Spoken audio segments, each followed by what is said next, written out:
I've been with Jordan Cove for 2 years. We re-engineered the project, had some regulatory issues last year, but we are now back into the FERC pre-filing process.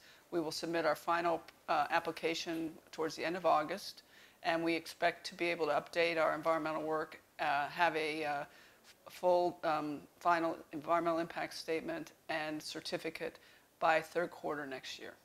So 2018. So we feel very good about it. We've JERA, the big Japanese consortium between Tokyo Electric and Chiba, is very supportive of the project.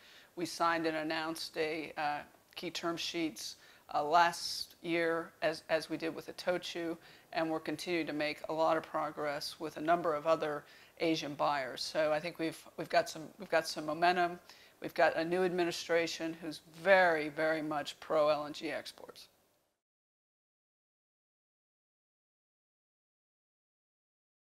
It's fascinating because, in a way, the fact is that Sabine Pass Cheniere project is the only producing U.S. project, but the very anticipation of additional U.S. exports has already had a tremendous impact on the global market.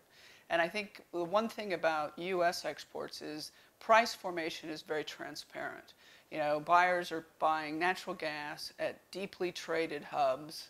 So you've got a lot of confidence in the indices, and on a cost of service basis. So you know, pretty straightforward by infrastructure providers.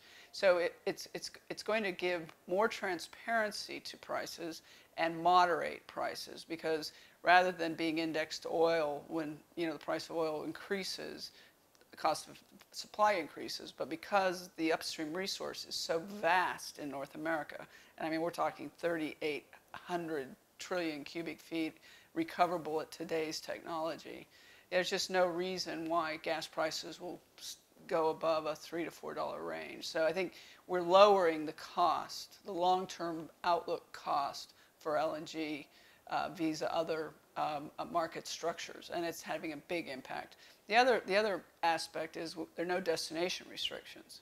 So we've immediately added a bunch of flexibility and liquidity.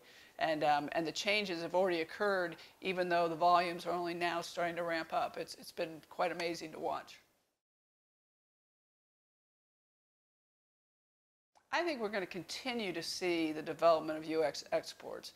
I mean, we've done a lot of work on costs of supply, and there's some very low-cost gas resources, like for instance in Mozambique and East Africa. But the great strength of the U.S. projects is we can leverage existing infrastructure. We have a huge network of pipelines already in place. And so leveraging existing infrastructure makes U.S. exports very low cost relative to other supply alternatives. And I think we'll see continued development of new U.S. projects going forward over time.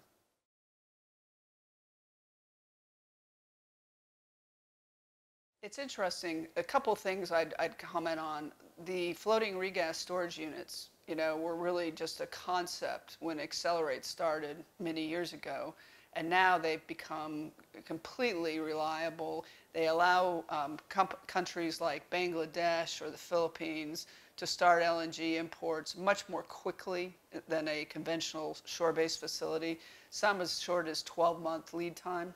And so what we're seeing is a response to low LNG prices, which is always true. I mean, the solution to low prices is low prices, because you get a demand response.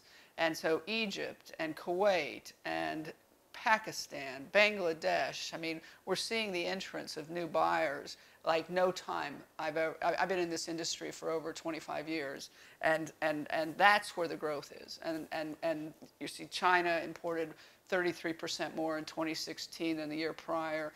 India imported 25% more last year than the year prior.